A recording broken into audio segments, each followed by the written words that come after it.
Hello and welcome to the video. In this kind of differential equations problem, we're going to be going through how to use eigenvalues and eigenvectors to find your general solution to this kind of problem. So in this problem, we're given a system of equations that we then want to convert to a matrix to start out with. So if I rewrite this just as x prime 1, x2 prime, and x3 prime, in matrix form, we can use our x1, 2, and 3's. So I don't have any x1s or x2s, but so that I'll have 0, 0, and then 1 for our x3, because we have one x3. In this case, we have a 3 in front of our x1, no x2s, and -7 for our x3s. Then we have 0 for x1s, 1 for x2, and then 5 for x3. And then we will write our x1, x2, and x3. At this point, we want to find our eigenvalues to start. So to do that, we're going to take this matrix and we're going to do the following. If we subtract lambda from each of these down the diagonal of our matrix, so what we're left with is a negative lambda, 0, 1, 3, negative lambda, -7, then 0, 1, 5 minus lambda for our matrix. And then what we want to do with this matrix is to find our lambda values. So we want to expand this and take the determinant. So to do that, I'm going to expand across the top. So if I cover the first row and the first row in the first column, I'll take my first term, which is negative lambda, and I'll multiply it by what's here in this box, covering the first column and first row. So I have negative lambda, -7, 1, and then 5 minus lambda. And then if we take our second term is 0. So I have a -0 this time. And if we're doing expansions, this is the sign convention that you can follow, because you can expand either down. I like to expand based on how many zeros you got. So if you have more zeros going this way, I'll expand down this way. But you just use this sign convention here. So for our first one, it's just a positive, and then for our second one, it's a negative, and then for our third one, it'll be a positive again, because I'm going across the top. But for what will be on the inside of this one, if you cover the column and the row, then you have a 3, 0, -7, 5 minus lambda, and then we'll have a plus because of our sign convention.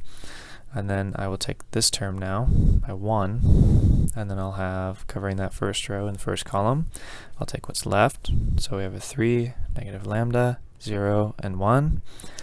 And then if you notice, this goes to 0, so that's helpful. For this one, we'll just have lambda. Then we'll have, expanding these smaller ones now, we'll have negative lambda multiplied by 5 minus lambda. Don't forget to, when you go up, you got to subtract. So we'll have a minus this time, times 1 times a -7 for our first term expanded out. Then we'll have -0 for this one. And then we'll have 1, so we'll have a +1 multiplied by a 3 times a 1. And then minus again, because we're going up the other one. And we'll have 0 times a negative lambda. Okay, so now we want to simplify this more. To do that, we'll have a negative lambda, and I'll FOIL this out, so I'll have a -5 lambda plus lambda squared, and then -1 times a -7 will be a +7. Then if we have our -0, and then if we notice, this will become 0 here, then we're just left with 3, so 1 times 3 is just +3. And then I want to FOIL this out, so I'll have a positive 5 lambda squared minus lambda cubed, and then -7 lambda, and then +3.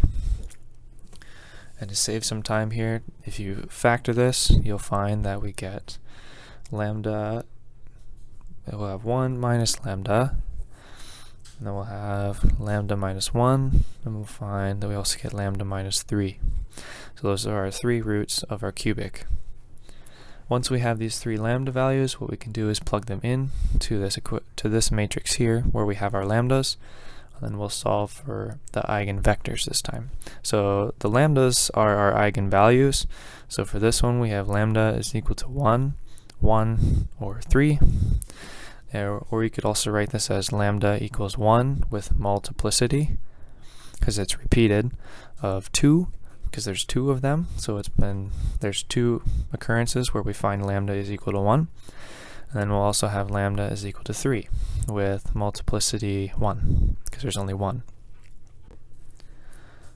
So the next step is to find our eigenvectors. So what we're going to do is we're going to say for lambda is equal to 1, we'll start with that one. And let's see, then what we want to do is we want to plug lambda into the matrix that we had. So if we remember, our matrix was negative lambda, 0, 1, 3, negative lambda, negative 7, and then we have 0, 1, 5 minus lambda. That was our matrix from before. We want to plug in our lambda value now and simplify that. So we'll have a negative 1, 0, and 1, and then 3, negative 1, negative 7, and we'll have 0, 1, and if we plug in 1 here, we have 5 minus 1, which is just 4. So I'm going to write that, and I'm going to write in A, B, C, because this will be how we find our eigenvectors, and then we'll set that equal to 0, 0, 0. So we have our 3 matrices now, and we want to find what are the values of A, B, and C that fall for this, or make this true. So we'll have equation 1, equation 2, equation 3. I like to do this just because it simplifies things for me to process. So we'll have negative A, and then plus C. So multiplying this, these are our A's, B's, and C's, and then this will be equal to 0. And then for equation 2, we find that we get 3A minus B minus 7C is equal to 0.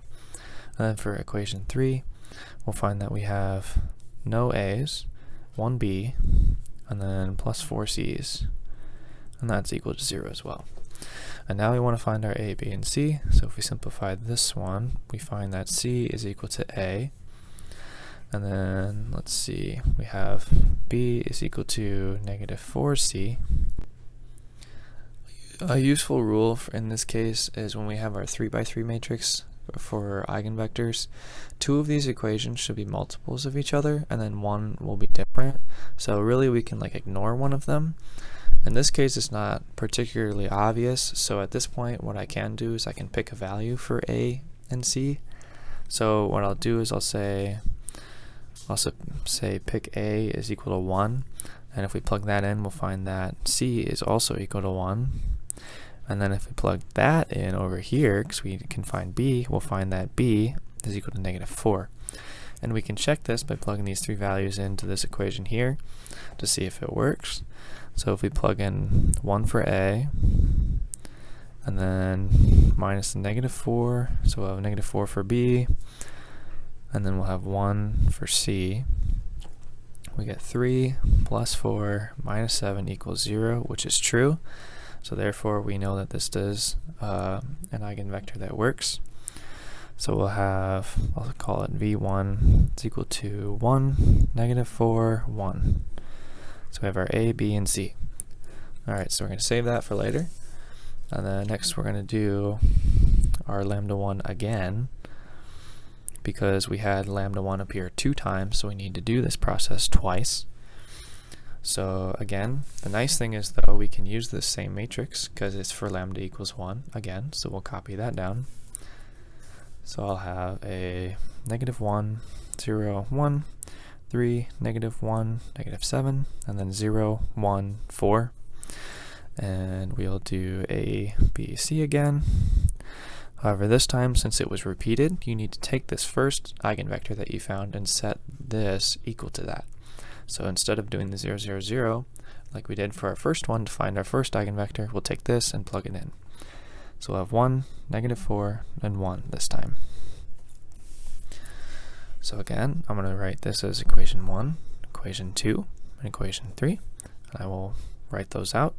So I have equation 1, I'll have a negative A plus C is equal to 1 this time. And then for equation 2, I'll have a 3A minus B minus 7C is equal to negative 4. And then for equation 3, I'm going to have 0 for A's, and then I have 1B, I'll write those, and then plus a 4 for C, and then equals 1. And now again, I want to solve for my A, B, and C this time. So for this, I'll find C over here. We know that, or excuse me, I'll find A actually. So I will have an A. So if I add my A over, I want A by itself, so I'm going to subtract the 1, so I'll have a C minus 1. So A will be C minus 1 for equation 1. For equation 2, I have a B by itself and a B by itself here, and go to equation 3. So I think I will solve for those, and then set them equal to get it all in terms of A and C, because then we can get everything in terms of C. So let's add a B over. So I have a 3A minus 7C is equal to a negative 4 plus B now. Then if I add the 4 over, I'll have a 3A minus 7C plus 4 is equal to a B. And for equation 3, I'll have that B is equal to 1 minus 4C. Now if I set these two equal to each other, because they are both equal to B, I find that I get a 3A minus 7C plus 4 is equal to 1 minus 4C. And then further substituting in for A that I found, I can put that in here. So I'll have a 3 times a C minus 1 minus 7C plus 4 is equal to 1 minus 4C. Then I find that I get a 3C minus 1, or excuse me, not minus 1, distribute minus 3 minus 7C plus 4 is equal to 1 minus 4C. Now let's see if I start getting my terms collected here. On the left side, we'll have a positive 1, and then we'll have minus a 4C is equal to 1 minus 4C. And in fact, these two are equal, which is great. So now we can just pick a value for C. Doesn't really matter. In this case, I'm going to say C is equal to 0, because that's easy. And then I'll find that A will be negative 1. And then if I plug in 0 for C over here, I find that B is equal to 1. So then I'll have my second eigenvector will be negative 1, 1, and 0, if you list them in A, B, and C. And then that'll be our second eigenvector. So now we're going to find our last eigenvector, because we had 3 eigenvalues, so we need 3 eigenvectors. So this will be our third eigenvector. We found one for lambda equals 1. We found it again for lambda equals 1, because we had 2 occurrences of lambda equal 1. Now we need to find for lambda equals 3. So for lambda equals 3 this time, what we got to remember is our matrix from before. So if I pull that up real quick. So our matrix was, remember, negative lambda, 0, 1, and 3, negative lambda, negative 7, 0, 1, 5 minus lambda. Now instead of lambda equals 1, we have lambda equals 3, so we need to plug in 3 for all of these lambdas. So we find that we have negative 3, 0, 1, 3, negative 3, negative 7, 0, 1, and then if we do 5 minus 3, that gives us 2. And now we can do our A, B, and C again.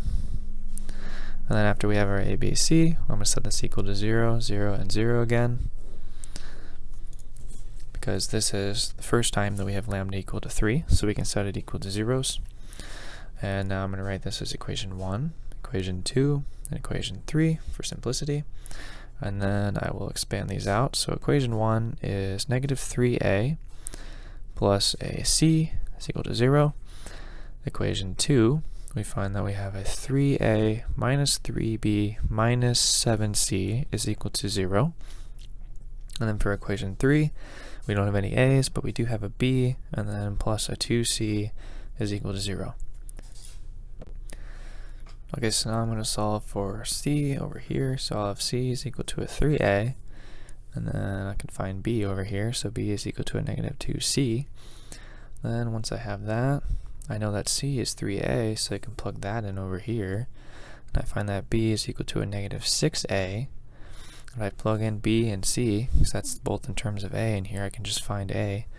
So if I have 3a minus a 3 times my negative 6a, minus 7 times 3a equal to 0. I find that I have 3a plus 18a minus 21a equal to 0, which does actually work, because we have 3 plus 18 is 21, minus 21, 0, which is great.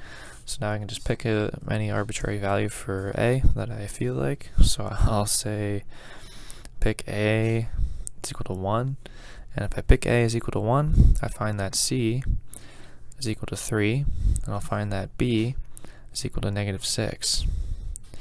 So then our third eigenvector will be 1, -6, and 3.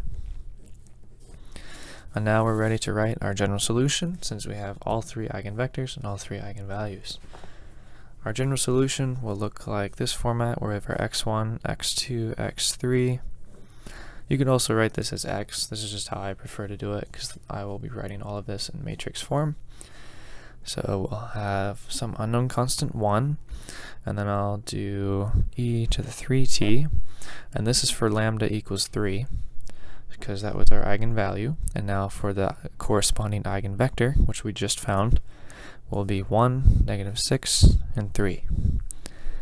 Then we'll have, for lambda equals 1, we'll have some unknown constant, c2. So lambda equals 1, so we'll have e to the t, where we'd multiply this by lambda, but lambda equals 1, so it's just t. And then I'll do my first eigenvector that I found for lambda equals 1. If I look at that, this is our first one, so we'll have 1, -4, 1. So we'll have 1, -4, and 1.